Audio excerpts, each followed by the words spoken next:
আমেরিকার বিরোধিতা সত্ত্বেও ইউক্রেন যুদ্ধ বন্ধের প্রস্তাব জাতিসংঘ সাধারণ পরিষদে গ্রহণ করা হয়েছে।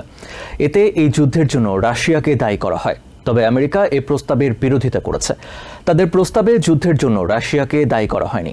এর মধ্য দিয়ে ইউরোপের মিত্রদের সাথে আমেরিকার বিভেদ দেখা দিয়েছে। ইউক্রেনে রাশিয়ার আগ্রাসনের ৩ বছর পূর্তি উপলক্ষে সোমবার এই প্রস্তাব গ্রহণ করে সাধারণ পরিষদ। রাশিয়া ইউক্রেন যুদ্ধ বন্ধে আমেরিকার প্রস্তাবে সংঘাতের দ্রুত অবসান এবং ইউক্রেন ও রুশ ফেডারেশনের মধ্যে দীর্ঘস্থায়ী শান্তির উল্লেখ করা হয়। কিন্তু ইউক্রেনের উপর রাশিয়ার আগ্রাসনের কোনো উল্লেখ তাতে ছিল না। তাই ইউরোপিয়ান দেশগুলোর বাধার মুখে ওই প্রস্তাব গ্রহণ করেনি জাতিসংঘ। এ সময় ইউরোপিয়ান দেশগুলোর পক্ষ থেকে ওই প্রস্তাবে সংশোধনী এনে ইউক্রেন থেকে রাশিয়ার সেনা সদস্যদের প্রত্যাহারের কথা যুক্ত করা হয়। জানা যায়, সংশোধিত প্রস্তাবটি নিয়ে ভোটাভুটির আগে আমেরিকা চেষ্টা করেছিল ইউক্রেনকে চাপ দিয়ে তা প্রত্যাহার করে নিতে। ইউএস ডেপুটি অ্যাম্বাসেডর ডরোথি শিয়া শেষ মুহূর্তে তা নিয়ে আপিল করলেও ইউক্রেন তাতে রাজি হয়নি।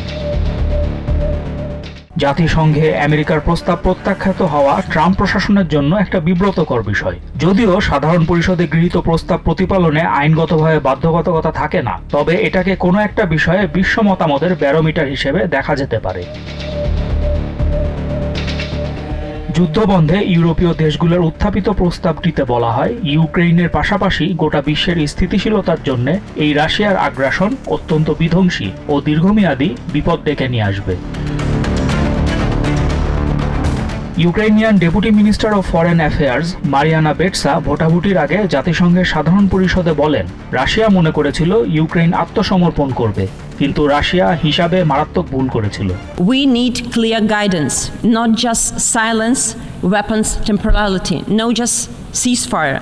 ইউরোপের প্রস্তাবে আরও বলা হয়, জাতিসংঘের সাধারণ পরিষদের সভায় গৃহীত আগের প্রস্তাবগুলি সম্পূর্ণভাবে বাস্তবায়ন হওয়া দরকার, যার মধ্যে আছে ইউক্রেনের সীমান্ত থেকে রাশিয়ার সামরিক স্থাপনা সরিয়ে নেওয়া।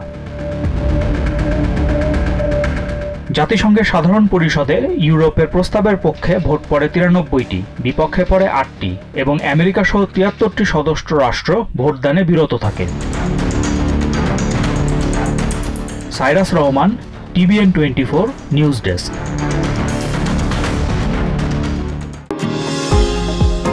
নিউ ইয়র্ক থেকে সম্প্রচারিত TVN 24 টেলিভিশন বিশ্বজুড়ে বাঙালির কণ্ঠস্বর।